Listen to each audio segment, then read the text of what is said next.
Hello everyone, मैं सौरभ दिल्लीवार आप सबका स्वागत करता हूं हमारे यूट्यूब चैनल पर, जहां हम लोग भारत का इतिहास पढ़ रहे हैं। और भारत के इतिहास में हम लोगों ने मध्यकाल पूरी तरीके से कवर कर लिया। ठीक है, केवल एक टॉपिक छूटा है, क्या? भक्ति एवं सूफी आंदोलन।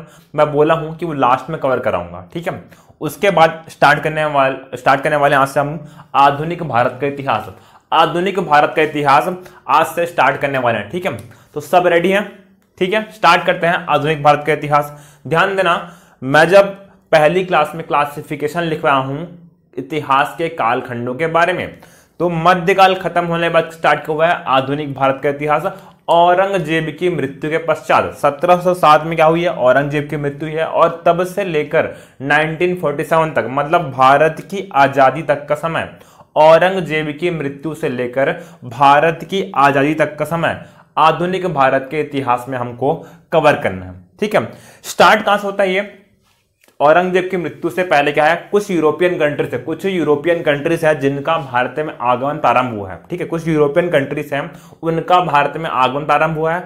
मेनली उनका उद्देश्य क्या था? जब वो भारत आए तब उनका एकमात्र उद्देश्य था भारत से व्यापार करना। भारत में क्या अत्यधिक मात्रा में मसाले हैं और उन मसालों से यूरोप में बहुत अधिक धन प्राप्त हो रहा है। ठीक है, जब ये लोग इंडिया आ रहा है, यहां से मसाले लेके जा रहे हैं, कम कीमत पर मसाले लेके जा रहे हैं और उस मसाले को यूरोप में बेच रहे हैं, तब उन्हें अत्यधिक मात्रा में क्या मिल रहा है? धन मिल रहा है। और उस अधिक धन की चाह में ही जो पुर्तगाल यूरोपियन कंट्रीज है भारत पे आ रहा है, भारत से व्यापार करने की इच्छा से भारत में आ रहे हैं। लेकिन धीरे धीरे क्या हो रहा है, अब अत्यधिक धन की लालसा ने इन यूरोपियन कंट्रीज को मजबूर किया है कि वो भारत को अपना उपनिवेश बनाए, भारत को गुलाम बना ले। और इसी चाह में भारत के राज्यों पर उन्होंने आक्रमण प्रारंभ किया है। भारत के जो राजा हैं उनके आंतरिक क्षेत्राधिकार पर अब इन्होंने आक्रमण करना प्रारंभ कर दिया। और इसी बात को लेकर भारतीय और इन यूरोपियन कंट्रीज के मध्य में और अन्य यूरोपियन कंट्रियों के बीच, अन्य यूरोपीय देशों के बीच में आपस में भी मतभेद होंगे। उन सभी मतभेदों के बारे में हमको पढ़ना है। ठीक है, पहला पॉइंट क्या है? ये यूरोपियन कंट्रीज किस मार्ग से भारत आए थे? ध्यान देना, ऐसा नहीं है कि मध्यकाल में भारत और यूरोप के बीच व्यापार नहीं हो रहा था। ये ऐसा बात नहीं है, व्यापार हो तो रहा था लेकिन स्थल मार्ग के द्वारा था। स्थल मार्ग के द्वारा भारत और यूरोप के मध्य व्यापार हो रहा था। अब स्थल मार्ग से हो रहा है मतलब क्या? वहां पर बहुत सारे कॉम्प्लेक्शन है, बहुत सारी परेशानी है। स्थल मार्ग का मतलब क्या है? रास्ते में यूरोप और भारत के बीच बहुत सारे देश पड़ रहे हैं। और जब भी व्यापारी एक देश से दूसरे देश जा रहा है, हर देश में उसको टैक्स देना पड़ेगा, ये पक्की बात है।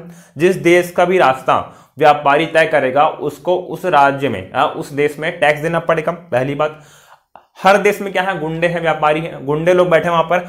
और ये पॉसिबिलिटी क्या कि वो गुंडे मवाली लोग पूरा सामान जो है, व्यापार का सामान धन लूट ले। मतलब क्या है? वहां पर हमेशा रिस्क है, वहां पर हमेशा रिस्क बना हुआ है। और यही सब रीजन है। ठीक है, हम लोग बोलते हैं ना, आवश्यकता ही आविष्कार की जननी है। और इनके लिए आवश्यक क्या भी? नया मार्ग ढूंढना। व्यापार तो करना ही पक्की बात है, व्यापार से पीछे नहीं हटना है। ठीक है, व्यापार करना ही पक्की बात है। इसीलिए चाह क्या? एक नया रास्ता खोजना है जहां पर कोई भी ऑब्स्ट्रक्शन ना हो, गुंडे मवाली ना हो जो उनका धन लूटे। और इसी चाह में यूरोपियन कंट्रीज में से एक है कौन? पुर्तगाल एक नए मार्ग की खोज करेगा। यूरोप से भारत के मध्य एक नए मार्ग की खोज करेगा, नए समुद्री मार्ग की खोज करेगा। क्लियर है? उस बारे में अपन देखेंगे। ठीक है, ध्यान देना, जब इतिहास पढ़ रहे ना तो हम लोगों को सोच डेवलप करना है कि इनके मध्य अपन लिख कर सकते हैं क्या हुआ होगा। ठीक है, वर्तमान परिक्षेत्र में अपन देखेंगे, अपन को पता है भारत क्या है, ठीक है, कहां पर स्थित है, उसके बारे में अपन जानते हैं। अपन इतिहास पढ़े मतलब पहले क्या था ये पढ़ना है। और क्या से क्या हो गया देखते देखते ये अपन को सोच डेवलप करना है। ठीक है, ये अपन को सोच डेवलप करना है कि क्या से क्या हो गया है। अगर क्वेश्चन पूछता है कि भारत को सोने की चिड़िया कहा जाता था, कैसे कैसे लूटा गया, ध्यान देना, हम लोग देखें क्या? तुर्क आए, तुर्क के बाद और कौन, अरब है, अरब का तुर्क है, और इनके टाइम में कैसे भारत को अधिक मात्रा में लूटा गया है। फिर कौन आएंगे अभी, यूरोपियन कंट्रीज, उनमें से एक कौन है, अंग्रेज, जिन्होंने भारत को उपनिवेश बनाया है और भारत को बहुत ज्यादा लूटा है 200 साल तक। ठीक, उसके बारे में अपन देखेंगे। तो ये जो फैक्ट आया है उसके बारे में आप डिटेल में पढ़ोगे, और इन सब फैक्ट को आपस में रखकर आपको एक सोच डेवलप करना है कि इस आंसर को मैं कैसे रिप्रेजेंट कर सकता हूं अपनी आंसर कॉपी में। ठीक है, स्टार्ट करते चलिए आधुनिक भारत का इतिहास। देखते हैं कि पुर्तगालियों को जरूरत क्यों पड़ी एक नए समुद्री मार्ग से भारत आने की। ठीक है, पॉसिबिलिटी क्या थी, वो सेम रास्ता अपनाए, टैक्स देना भाई, टैक्स देते हुए उस स्थल मार्ग से है। लेकिन देखते हैं प्रॉब्लम क्या आ रहा है। ध्यान देना, जो मध्यकाल में यूरोप और भारत के मध्य क्या है, व्यापारिक संबंध है। फिर से रिपीट किया हम, ठीक है, ऐसा नहीं है कि मध्यकाल में यूरोप और भारत के बीच में व्यापारिक संबंध नहीं है, लेकिन क्या है, उस मात्रा में, उस रास्ते में कुछ कठिनाई है। देखते हैं, ध्यान देना, दो रास्ते हैं यूरोप और भारत के मध्य व्यापार के, दो रास्ते हैं। पहला कौन सा है, फारस की खाड़ी के द्वारा, दूसरा है लाल सागर के द्वारा। ठीक है, फारस की खाड़ी के रास्ते के द्वारा और लाल सागर वाले मार्ग के द्वारा, दो रास्ते हैं जहां यूरोप और भारत के मध्य व्यापार स्थापित है, उस रास्ते से व्यापार होता है। अब ध्यान देना, तो लाल सागर वाला मार्ग है, लाल सागर वाले मार्ग में क्या है, प्रॉब्लम क्या है, यहां पर बहुत अधिक कोहरा रहता है, बहुत अधिक कोहरा रहता है यहां पर। साथ ही साथ क्या है, यहां पर चट्टाने हैं, बहुत ज्यादा क्या है, चट्टाने हैं, कोहरा भी है, चट्टान भी है। मतलब क्या है, चट्टान टकरा गया अगर जहाज से, जहाज टकरा गया चट्टान से, तो उस जहाज को भारी मात्रा में नुकसान होगा और लोग मर जाएंगे, सामान डूबेगा ही और लोगों की मृत्यु भी हो सकती है। मतलब क्या है, ये लाल सागर वाला मार्ग सही नहीं है, ये लाल सागर वाला मार्ग सही नहीं है। अब बचा कौन सा मार्ग है, ये फारस की खाड़ी वाला मार्ग बचा हुआ है, और इसी फारस की खाड़ी वाले मार्ग से ही भारत और यूरोप के मध्य का होता है व्यापारिक संबंध स्थापित है। ठीक है, इसी फारस की खाड़ी के द्वारा यूरोप और भारत के मध्य का होता है व्यापार होता है। अब इस फारस की खाड़ी वाले मार्ग पर हो क्या रहा है, ध्यान देना, कुछ समय पश्चात 1453 में तुर्कों ने कुस्तुनतुनिया पर अधिकार कर लिया। तुर्कों ने कुस्तुनतुनिया पर अधिकार कर लिया है। अब अधिकार कर लिया मतलब क्या है, इस दोनों व्यापार के बीच में, ठीक है, इन दोनों देशों के बीच जो रास्ता पड़ता है वहां पर अभी तुर्कों का अधिकार हो गया है। तुर्कों के अधिकार से पहले इस रास्ते पर इटली का व्यापारिक एकाधिकार था। ठीक है, इटली का व्यापारिक एकाधिकार था। अब एकाधिकार है मतलब क्या है, इटली किसी को भी इस रास्ते का उपयोग करने नहीं दे रहा है, और अगर आपको इस रास्ते का उपयोग करना है तो आपको टैक्स देना पड़ेगा, इटली को भी टैक्स देना पड़ेगा। ठीक है, मतलब दोहरी मार हो गई, व्यापारियों के लिए दोहरी मार हो गई। इस रास्ते में जितने देश पड़ रहे हैं सबको टैक्स देंगे, साथ ही साथ इटली को भी टैक्स देना पड़ रहा है। अब इसी बीच क्या हो गया, तुर्कों ने कुस्तुनतुनिया नामक जगह पर कब्जा कर लिया। मतलब क्या है, इन दोनों के बीच, यूरोप और भारत के रास्ते के बीच एक देश पड़ा है कुस्तुनतुनिया, मतलब ब्लॉक कर दिया उन्होंने, रास्ता ब्लॉक कर दिया। तुर्कों ने कुस्तुनतुनिया पर अधिकार कर लिया और अब वो यूरोपियों का रास्ता रोक रहे हैं, उनके व्यापार में बाधा उत्पन्न कर रहे हैं। ये बात ठीक थी, लेकिन उन्होंने दो देशों को बैन किया, उन्होंने दो देशों को पूर्णतः बैन कर दिया। देश कौन कौन से हैं, स्पेन और पुर्तगाल, इनको बैन कर दिया। तुर्कों ने इन्हें, स्पेन और पुर्तगाल को बैन कर दिया कि आप लोगों को इस मार्ग का प्रयोग करना ही नहीं है, टैक्स देना चाहे तो भी आप इस मार्ग का प्रयोग कर नहीं सकते। रीजन क्या था, क्योंकि इन दोनों देशों के नागरिक हैं, समुद्री नागरिक से अत्यधिक झगड़ालू किस्म के हैं, लुटेरे टाइप के हैं, इसी कारण इन दोनों को बैन किया गया था कि आप इस मार्ग का प्रयोग नहीं करेंगे। ठीक है, अब बैन हो गया, अब क्या है, आवश्यकता ही आविष्कार की जननी है। जब बैन कर दिया गया है तब वो एक नया समुद्री मार्ग खोजना चाह रहा है जहां से ये तुर्क रास्ते में ना आए। ठीक है, और इसी चाह में अब यूरोपियन कंट्रीज का एक नए समुद्री मार्ग की तलाश कर रही है। ठीक है, इसी समय पुर्तगाल के एक राजकुमार है जिनकी समुद्र में बहुत ज्यादा रुचि है, उनका नाम क्या है, प्रिंस हेनरी द नेविगेटर। समुद्री मार्गों में, समुद्रों के लिए, जहाज के लिए इनकी विशेष रुचि है, और इसी प्रिंस हेनरी ने पुर्तगाल में एक स्कूल खोला है। किस लिए, कि कैसे कैसे व्यक्तियों को ट्रेन करना है समुद्र में जहाज चलाने के लिए, नया रास्ता खोजने के लिए, कैसे ट्रेन करना है कि वो सरवाइव कर सके।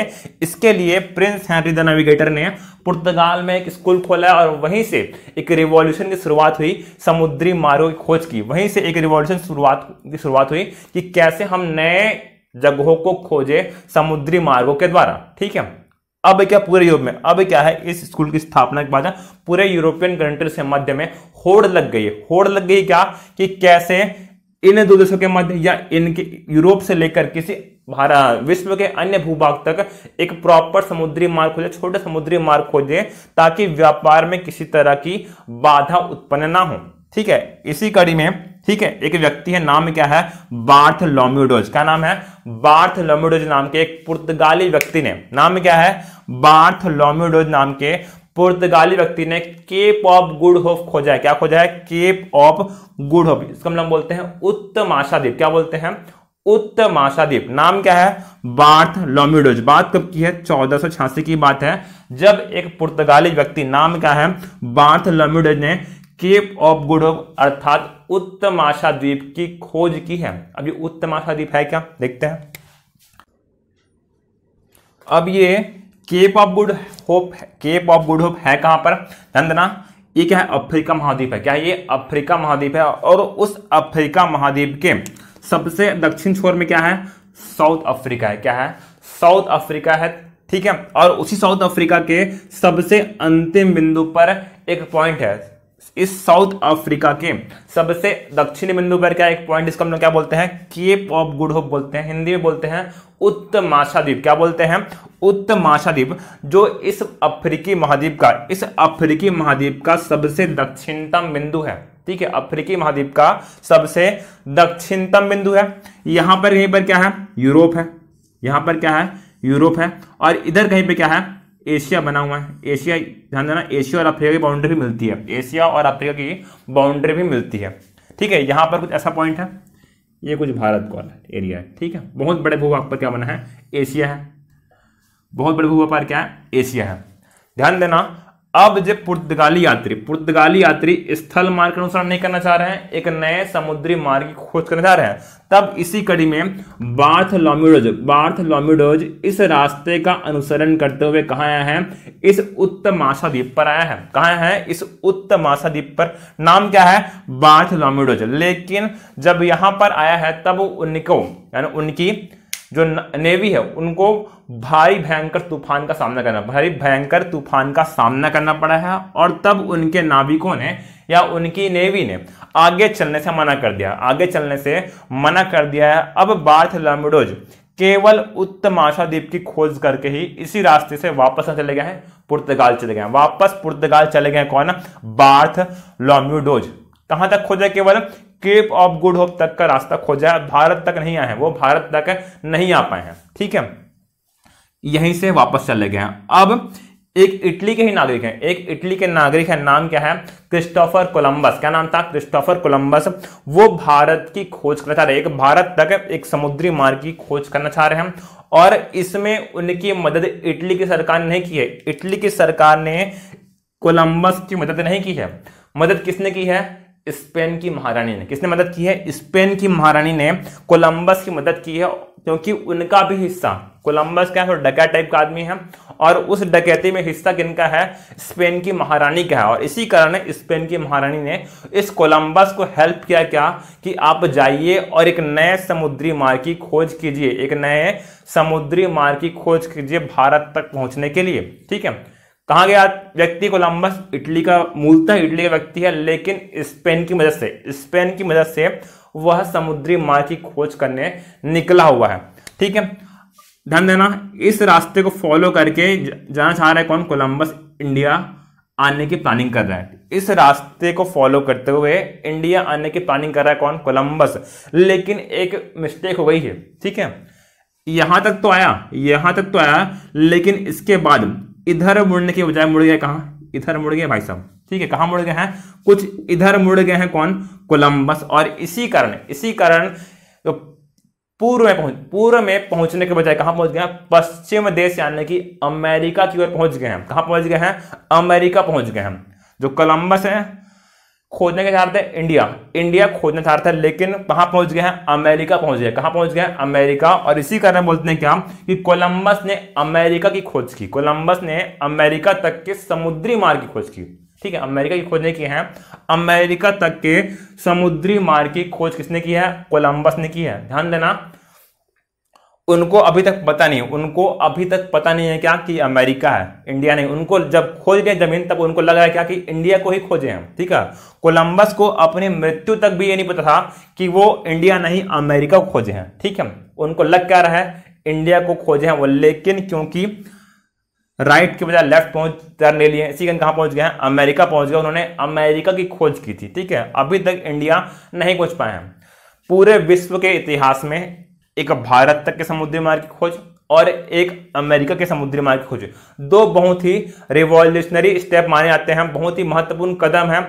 एक बहुत ही महत्वपूर्ण घटना है कि अमेरिका और भारत तक के समुद्री मार्ग की खोज इन यूरोपीय देशों के द्वारा की गई थी। ठीक है, किसने खोज की, अमेरिका की। कोलंबस ने 1492 में अमेरिका की खोज की थी, लेकिन भारत तो नहीं मिला ना, भारत की खोज अभी तक नहीं हो पाई है। और इनका व्यापार तो भारत से है, किससे है, भारत से है। इसी कारण मैंडेटरी है, कंपलसरी है भारत तक के समुद्री मार्ग की खोज। और इसी कड़ी में पुर्तगाल के एक व्यापारी है, पुर्तगाल के एक नाविक है, नाम क्या है, वास्को डी गामा। क्या नाम है, वास्को डी गामा, जो 1498 में कहां यूरोप से भारत आए हैं और इन्होंने इस मार्ग का अनुसरण किया है। ठीक है, जो मार्ग की खोज बार्थोलोमेव ने की थी, उसी मार्ग का अनुसरण करते हुए पुर्तगाली यात्री वास्को डी गामा कहां है, पहले तो आया कहां पर, इस केप ऑफ गुड होप में। कहां है, केप ऑफ गुड होप में है, क्योंकि केप ऑफ गुड होप का रास्ता बार्थोलोमेव ने खोज रखा है, इन्होंने खोज रखा है। और इसी कारण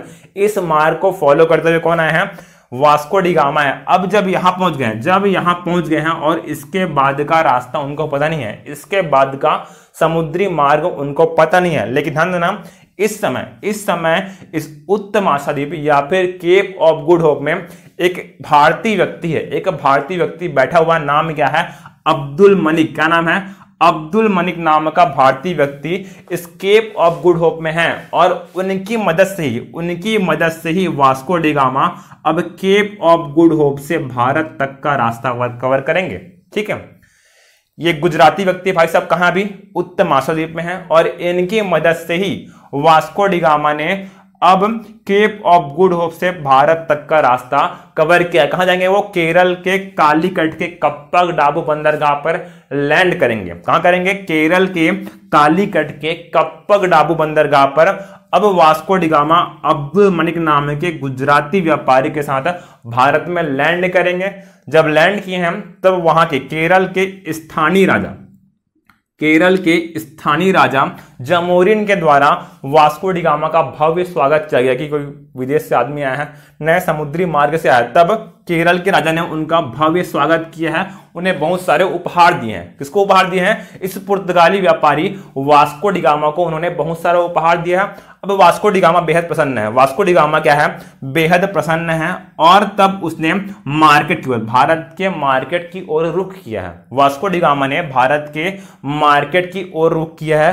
तब उसे एक विचित्र मसाला मिला है, काली मिर्च टाइप का विचित्र मसाला मिला है। तब वो उन मसाले को खरीदेगा और उन मसालों को खरीद कर कहां गया है, वापस अपने देश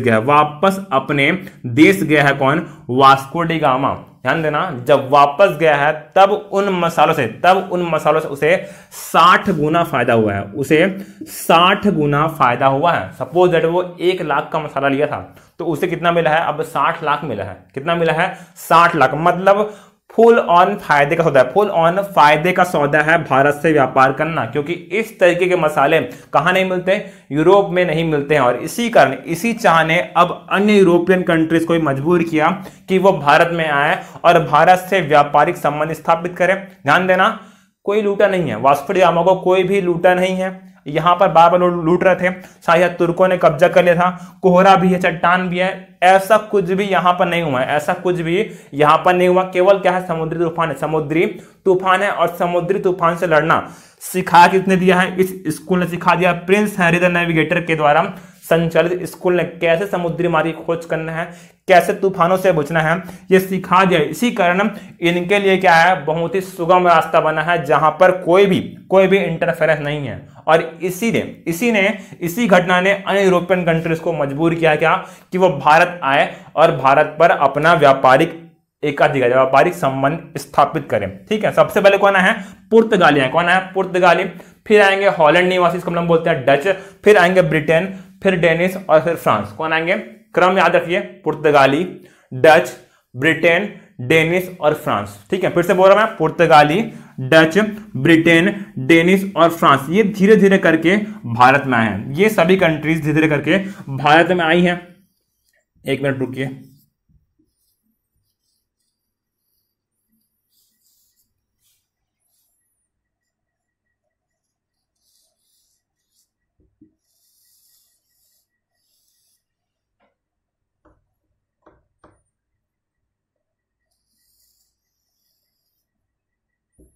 ठीक है, ठीक नहीं है,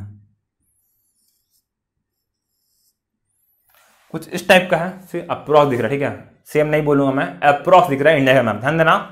यूरोपियन कंट्रीज, अब भारत में उनका आगमन प्रारंभ हो गया। यूरोपियन कंट्रीज का भारत में आगमन प्रारंभ हो गया। सबसे पहले कौन है, पुर्तगाली है। फिर हॉलैंड निवासी है जिनको हम लोग बोलते हैं क्या, डच। फिर कौन है, ब्रिटेन। फिर आए डेनमार्क निवासी जिसको हम लोग बोलते हैं डेनिश। और लास्ट में आए कौन, फ्रांस। कौन है, फ्रांस। इनमें से एक जो कंट्री, एक जो देश है वो बहुत बड़ी शक्ति है। एक जो देश है उनके पास बहुत शानदार नेवी है और उस नेवी के दम पर इन्होंने भारत में नहीं, विश्व के अनेक भूभागों पर कब्जा किया। कौन थे वो, अंग्रेज थे। कौन थे वो, अंग्रेज थे। जब अंग्रेज भारत पर आए हैं तो इनिशियली वो व्यापार के उद्देश्य से आए थे, लेकिन धीरे धीरे क्या चाह क्या उनकी कि भारत से व्यापार करने का अधिकार केवल और केवल अंग्रेजों का है, ऐसा अब उनका मानना हो गया। ठीक है, उनके पहले कौन आ गया, पुर्तगाली आ गया, डच आ गया है। लेकिन उनका क्या मानना है कि यूरोप से और भारत से व्यापार केवल दो वे मार्ग, मतलब पूरे यूरोपियन कंट्रीज में केवल ब्रिटेन ही भारत से व्यापार करे। अब ऐसी उनकी इच्छा हो गई है। ठीक है, कुछ दिन बाद व्यापार से उनका मन उठ गया। अब क्या चाह रहे हैं वो कि वो भारत को अपना उपनिवेश बना ले, उसको अपना गुलाम बना ले। ठीक है, व्यापारिक संबंध स्थापित करने के लिए और भारत को गुलाम बनाने के लिए अब क्या है, उनके समक्ष बहुत सारी अड़चनें हैं और उन अड़चनों को कैसे दूर करेंगे, इसी को पढ़ना है हमें। किसमें, आधुनिक भारत के इतिहास में पढ़ना है। ठीक, किससे पढ़ना है, आधुनिक भारत के इतिहास में, कि कैसे उन्होंने पहले व्यापारिक संबंध स्थापित किया, कैसे भारत को उपनिवेश बनाया और कैसे अंत में भारतीयों ने उन्हें वापस खदेड़ा है। ठीक है, जो उपनिवेश भारत बन गया था उस कैसे अंग्रेजों को भारत से खदेड़ा है, यही क्या कहलाएगा, हमारा आधुनिक भारत का इतिहास सिलेबस बनता है। ध्यान देना, जब अंग्रेज भारत में आए तब व्यापारिक एकाधिकार स्थापित करने के लिए उनके समक्ष क्या है, चुनौती क्या है, अन्य यूरोपियन कंट्रीज उनके समक्ष चुनौतियां हैं। जब तक यूरोपियन कंट्रीज भारत में हैं तब तक ब्रिटेन और भारत के मध्य व्यापारिक एकाधिकार स्थापित नहीं हो सकता। इसी कारण जो अंग्रेज है वो अन्य यूरोपियन कंट्रीज से अब युद्ध प्रारंभ करेंगे, क्योंकि इनके पास एक बहुत शानदार आर्मी है, शानदार नेवी है। इसी कारण ये धीरे धीरे कामयाब रहेंगे। ठीक है, धीरे धीरे कामयाब रहेंगे अन्य यूरोपियन कंट्रीज को भारत से भगाने में। देखेंगे उसके बारे में। सबसे पहले डच को भगा दिए, ठीक है, फिर डेनिश को भगा दिए, फिर इनको नाको चने चबाने पड़े हैं फ्रांस को भगाने में। ठीक है, फ्रांस के बारे में पढ़ेंगे कैसे इंग्लैंड और फ्रांस के मध्य बिल्कुल भी नहीं पड़ती है, ना यूरोप में पड़ती है, ना अमेरिका में पड़ती है और ना ही भारत में पड़ेगी। ठीक है, मतलब ये दोनों देशों के मध्य हमेशा संघर्ष होता रहा, यूरोप में, अमेरिका में, साथ ही साथ भारत में। और यूरोपियन कंट्रीज में से एक शक्तिशाली का नाम क्या है, अंग्रेजों को भारी पसीना बहाना पड़ा है फ्रांसीसियों को भारत से भगाने के लिए। ठीक है, वो भी, लेकिन अंत में इनकी राजनीति का शिकार हो जाएंगे और उन्हें भारत छोड़ना पड़ेगा, फ्रांसीसियों को भारत छोड़ना पड़ेगा। देखेंगे कैसे और क्यों उनको भारत छोड़ना पड़ा है। और लास्ट में धीरे धीरे करके केवल अंग्रेज ही एकमात्र शक्ति बनकर रह जाएंगे। इस गोवा वाले क्षेत्र को छोड़कर, गोवा और दमन और दीव के क्षेत्र को छोड़कर बाकी सभी भारत पर अब अंग्रेजों का अधिकार हो जाएगा। अब व्यापारिक अधिकार, ठीक है, व्यापारिक अधिकार हुआ है, अभी तक भारत में कब्जा नहीं किया, अभी तक भारत में कब्जा नहीं किया, ठीक है। अब भारत में कब्जा करना है तो भारत में कब्जा कर सकते हैं आसानी से, क्योंकि उनके पास क्या है, आधुनिक गन है। क्या आधुनिक गन है, और भारतीयों के पास क्या है, तलवार है। और तलवार और बंदूक का मुकाबला नहीं है, तलवार और बंदूक का मुकाबला नहीं है, इसीलिए अपनी आर्मी के दम पर वो आसानी से कब्जा कर सकते हैं। लेकिन क्या है, कुछ बड़ी शक्तियां, कुछ बड़ी शक्तियां हैं जिनका सामना करना पॉसिबल नहीं है अंग्रेजों के लिए, क्योंकि उनके पास क्या है, मैन पावर कम है। हालांकि बंदूक बहुत है, लेकिन मैन पावर कम इसके पास, अंग्रेजों के पास, ठीक है। इसी कारण जो बड़े हिंदू राज्य, बड़े इंडियन राज्य हैं, बड़े इंडियन स्टेट हैं, उन पर आक्रमण, डायरेक्ट आक्रमण करना सही नहीं है। और वही क्या है, इनके मार्ग में बहुत बड़ा कांटा है, ठीक। कौन कौन से हैं वो, इस वर्ग क्षेत्र पर कौन है, मराठा है। कौन है यहाँ पर, मराठा फैले हैं। इधर कौन है, मैसूर राज्य। कौन सा राज्य है, मैसूर राज्य है। यहां पर क्या है, बंगाल है। और यहां पर कौन है, सिख है, सिख डायनेस्टी यहां पर मौजूद है। और इन चारों से, इन चारों को हराकर ही क्या है, भारत को उपनिवेश बनाया जा सकता है, ये अंग्रेज जानते हैं, ठीक है। अगर इन चारों को हराया तभी पॉसिबिलिटी है क्या, कि भारत को उपनिवेश बनाया सकता है। और धीरे धीरे करके, ऐसा नहीं कि आक्रमण कर दिए, धीरे धीरे करके फुल पेशेंस के साथ इन्होंने भारत पर कब्जा करना प्रारंभ किया, भारत पर कब्जा करना अंग्रेजों ने प्रारंभ किया है। देखेंगे इस बारे में कैसे कैसे उन्होंने मराठों को, मैसूर को, बंगाल को, सिखों को हराया है, कौन कौन सी संधि की है, और किन किन संधियों के पश्चात अब लगभग बहुत सारे क्षेत्रों पर उनका अधिकार स्थापित हुआ, कैसे उन्होंने शासन किया, और कैसे उनके शासन के परिणाम स्वरूप भारतीयों में राष्ट्रवाद का उदय हुआ। ये सब अपन पढ़ेंगे आधुनिक भारत के इतिहास में। क्लियर है, ठीक है। देखते हैं अगले साइड में, प्रथम यूरोपियन कंट्री पुर्तगाल के बारे में, ठीक है। डाली हेडिंग पुर्तगाली, डाली हेडिंग पुर्तगाली।